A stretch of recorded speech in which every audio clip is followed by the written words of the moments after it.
방탄소년단은 2018년 한 공연에서 한국 국악을 접목하여 멋진 퍼포먼스를 보여주었습니다. 이 영상으로 국내 팬뿐만 아니라 해외 팬들보도 너무 멋있다며 감탄을 금치 못했는데요. 이전부터 한국의 국악은 사람들의 심장을 울리는 커다란 매력이 있는 듯합니다. 오늘의 사연자도 한국에 왔다가 우연히 이런 한국 음악을 접했다고 합니다. 어느 음악 전공의 미국인 교수의 이야기인데요. 과연 그는 한국에 왔다가 어떤 경험을 하고 간 것일까요? 지금부터 사연으로 들어가 보겠습니다. 안녕하세요. 저는 미국에서 드럼이라는 악기를 가르치고 있는 교수입니다. 제가 학생들을 가르치고 있는 대학은 세계적으로 이름이 있는 곳이에요. 제 부모님은 클래식 악기 연주자였기 때문에 저는 아주 어렸을 때부터 음악에 흠뻑 취해서 자라게 되었습니다. 부모님은 제가 클래식 음악을 하길 바라셨어요. 하지만 저는 대중음악에 더 관심이 있었죠. 부모님은 대중음악은 교양이 없는 음악이라고 생각하셨기 때문에 제가 대중음악에 관심을 갖는 걸 매우 못마땅해 하셨습니다. 그래서 드럼이라는 악기도 부모님 몰래 학교에서 배우기 시작한 것이었어요. 한 번은 악기를 배우는 걸 들켜서 악기가 부서지기도 하고 학교에 못 가게 된 적도 있었죠. 하지만 새로운 음악 장르와 새로운 악기에 관심을 가지고 있던 저는 결국 부모님의 바람을 꺾고 제 음악 생활을 시작하고 있었어요. 저는 제가 하는 음악에 자부심이 있었고 제가 다루는 드럼이라는 악기를 통해서 사람들에게 즐거움을 주고 싶었습니다. 운이 좋았기 때문에 다행히 제 그런 바람을 이루는 데는 그리 긴 시간이 걸리지 않았어요. 그런데 그렇게 되니 한 가지 문제가 생겼습니다. 바로 자만함에 빠진 것이었죠. 어딜 가나 칭찬을 받고 빠르게 성공했다 보니 제가 아는 세상이 다라고 생각했던 것입니다. 그런데 이런 제 자만함은 제가 나고 자라서 활동할 뿐만 아니라 세계 음악의 중심지라 불리는 미국이 아닌 동양의 작은 나라, 한국에서 깨지게 되었습니다. 대체 제가 한국에서 무엇을 경험했길래 그 자만함에서 벗어나게 되었는지 들려드리도록 할게요. 한국에는 공연을 하기 위해 처음 왔습니다. 저는 한 번도 한국에 대해 궁금해해 본 적이 없었어요. 제가 가르치는 학생들 중에 뛰어난 실력을 가진 한국인 학생들이 있었지만 그들의 배경은 신경 쓰지 않았습니다. 아마 제 자만함 때문이었겠죠. 처음에 한국에서 공연이 잡혔다는 이야기를 들었을 땐 그냥 그런가 보다 라고 생각할 뿐 한국에 대해 찾아보지도 않았어요. 그렇게 한국에 오게 되었고 공연을 시작했습니다. 그런데 공연 중간에 저는 벅찬 감정을 주체할 수 없었어요. 그 이유는 바로 한국인 관객들의 에너지 때문이었죠. 대체 어떻게 이런 에너지로 공연을 즐길 수 있는 것인지 한국인들의 흥에 놀라움을 금치 못했습니다.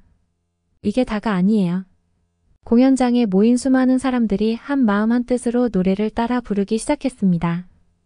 더 놀라운 것은 다 같이 노래를 연습하거나 맞춰본 적도 없었는데 음정, 박자가 모두 똑같이 맞아떨어지는 것이었어요. 한두 사람도 아니고 이렇게 많은 사람들이 음악에 재능이 있다니 한국인들에게는 그들만의 특별한 DNA가 있는 것 같았습니다. 첫 번째 공연이 끝난 뒤 저희 팀은 함께 모여서 오늘 공연에서 있었던 환상적인 일들을 이야기하기 시작했습니다. 공연을 기획한 한국인 관계자에게 이런 놀라운 현상에 대해 물었어요. 그런데 관계자의 반응이 더 충격적이었습니다. 그는 이 정도는 아니라는 듯이 어깨를 으쓱거리면서 어느 곳에 가든 있는 현상이라고 하더군요. 세계의 어떤 나라에서도 본 적도 들어본 적도 없는 한국인들만의 특별한 모습은 공연이 진행되는 며칠간 그대로 이어졌습니다. 한국에 대한 긍정적인 경험을 한 저희 팀은 한국에 며칠 머물기로 했어요. 그러다가 제 이목을 끈 한 공연을 보게 되었습니다. 팀원들은 그 공연을 그다지 보고 싶어 하지 않았어요. 전 세계적으로 큰 영향력을 발휘하고 있는 K-팝 공연을 원했죠. 왜냐하면 제가 보고 싶어 했던 공연이 한국 전통음악 공연이었기 때문입니다. 제가 새로운 음악에 관심이 많았기도 했지만 새끼손톱만큼도 없었던 기대감이 한국 관객들의 모습을 본 이후 생겼기 때문이었죠. 그런데 막상 공연장에 도착하고 나니 후회스러운 마음이 들었습니다. 제가 도착한 곳은 작고 허름한 건물이었고 공연장은 그 작은 건물 안에 따로 마련된 더 작은 무대였습니다. 게다가 외국인은 저희뿐이었어요. 팀원들은 그냥 가자고 했지만 저는 여기까지 왔는데 그냥 돌아갈 수는 없다며 공연을 보러 들어갔습니다. 얼마 지나지 않아 무대의 모든 조명이 꺼졌고 칠흑같이 어두운 공연장 안에 쿵쿵하는 소리가 들렸습니다. 마치 드럼을 두드리는 것처럼 묵직한 소리였는데 드럼 소리는 아니었어요. 어딘가 좀 더 무겁고 둔탁한 소리였죠. 이게 무슨 소리인가 추측하는 중에 무대에 불이 서서히 켜졌습니다. 저는 무대를 보고 눈을 의심했어요. 제 눈앞에는 단 한 번도 본 적 없었던 악기가 있었던 것이죠. 그 악기는 삼고라는 것이었습니다. 드럼은 앉아서 치는데 그 악기의 연주자들은 서서 치더라고요. 그런데 그게 다가 아니었습니다. 악기를 두드리는 것뿐만 아니라 몸을 뱅글뱅글 돈다거나 춤을 추듯 연주를 하는 것 아니겠어요? 그리고 악기 하나만으로 음악이 연주되는 것을 느꼈습니다. 드럼과는 다른 신세계였어요. 드럼이라는 악기는 혼자서 연주를 하면 시끄러운 소음처럼 들리고는 합니다. 그래서 꼭 다른 악기들과 함께 연주를 하는데요. 한국의 전통악기는 악기 본연이 주는 힘이 있었습니다. 무언가가 심장을 쿵쿵 치는 것 같았고 저는 몸 깊숙한 곳에서 무언가가 끓어오르는 느낌을 받았어요. 첫 번째 공연이 끝났고 불이 꺼졌습니다. 솔직히 저는 아쉬운 마음이 들었어요. 이것보다 더 훌륭한 것이 나올 수 있을 거라고 생각하지 않았기 때문이죠. 그런데 이 생각은 저의 쓸모없는 걱정이었습니다. 얼마 지나지 않아 다시 조명이 켜졌고 무대 위에 4명의 남자가 바닥에 앉아있는 것이 보였어요.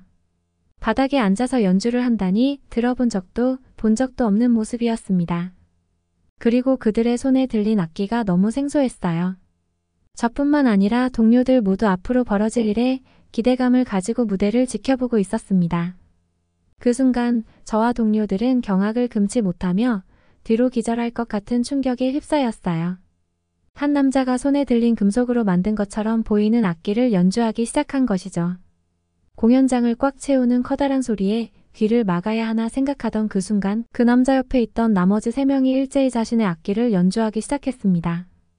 꽹과리라고 불리는 악기의 소리는 다른 악기의 소리와 어우러지기 시작했고 저는 입을 해벌린 채 무대에 빠져들었습니다. 그들이 연주하는 리듬은 너무나 생소했지만 다른 음악들과 비교할 수 없을 정도로 뛰어났어요. 지금 당장 저에게 저 리듬을 연주하라고 하면 저는 조금도 따라하지 못할 것임이 분명했죠. 저와 함께 있던 동료를 놀라게 한 것은 다른 부분이었습니다. 세상에 믿을 수가 없어. 어떻게 멜로디를 부르는 악기 하나 없이 저렇게 풍성한 소리를 낼 수 있는 거야? 동료가 말한 멜로디 악기란 노래를 부르는 사람의 가락이나 피아노, 기타 등의 악기가 연주하는 소리입니다. 그제야 알 수 있었어요. 4명의 악사들이 연주하는 그곳에는 오직 두드려서 소리를 내는 타악기뿐이었습니다. 저는 첫 번째 무대보다 더 충격적인 무대가 있을 수도 있다는 사실이 믿어지지 않았습니다. 그런데 그때 한 번 더 커다란 충격을 경험하게 되었어요. 바로 어떤 모자를 쓰고 나온 사람이 무대로 질주하더니 빙글빙글 돌기 시작하는 것이었습니다. 그 사람의 머리에는 기다란 줄이 있었는데 체감상 그 길이가 10m는 되어 보일 정도로 길었습니다. 저 사람이 줄을 밟고 넘어지면 어떡하지? 라는 생각을 하며 조마조마하게 바라보고 있는데 그 사람은 묘기를 부리듯 텀블링을 하고 무대를 활보했습니다. 단 5명의 인원으로 이곳에 있는 모두를 압도한 것이죠. 이외에도 많은 무대가 있었고 저와 동료들은 충격에 휩싸여 공연장 밖으로 나왔습니다. 그날 저는 진지하게 저를 돌아보게 되었어요. 내가 아는 것이 전부인 양 다른 나라의 악기, 음악을 무시하고 궁금해하지 않았던 스스로를 질책했죠. 한국에서 본 놀라운 음악은 제 인생을 바꾸어 놓았습니다. 저는 그때의 경험을 바탕으로 제 음악의 범위를 넓혀갔고 이번에는 한국적인 요소를 담은 음악을 만들어 볼까 해요. 요즘 K-팝의 세계적인 인기를 끌고 있죠. 그들이 세계의 이름을 널리 알릴 수 있었던 건 어찌 보면 정해진 수순이 아니었나 싶네요. 대대손손 이러한 음악적 DNA가 전해져 내려온 것이니까요. 또한 공연장에서 느꼈던 그 황홀함도 한국인에겐 당연한 것이라는 게 이제야 이해가 됩니다. 제 인생의 변환점을 만들어준 한국 정말 감사합니다. 오늘의 사연 어떠셨나요? 음악을 오랜 시간 연구한 미국인 교수가 한국의 음악에 대해 이토록 큰 감명을 받았다고 하니 한국인으로서 덩달아 뿌듯해지는데요. 이런 멋진 한국의 문화들을 전승하고 계속해서 잃지 않도록 발전시켜 나가는 것이 후대의 임무가 아닐까 합니다. 각종 경연 서바이벌 프로그램에서 공연 시 국악을 접목하면 높은 심사평을 받는 경우가 많은데요. 그건 아마도 많은 한국인들이 아직도 국악에 대한 멋에 공감을 한다는 것이겠죠. 앞으로 우리 전통 문화를 많이 아껴나가기를 바랍니다. 다음에도 좋은 사연으로 돌아오겠습니다. 구독과 좋아요로 응원해주세요. 감사합니다.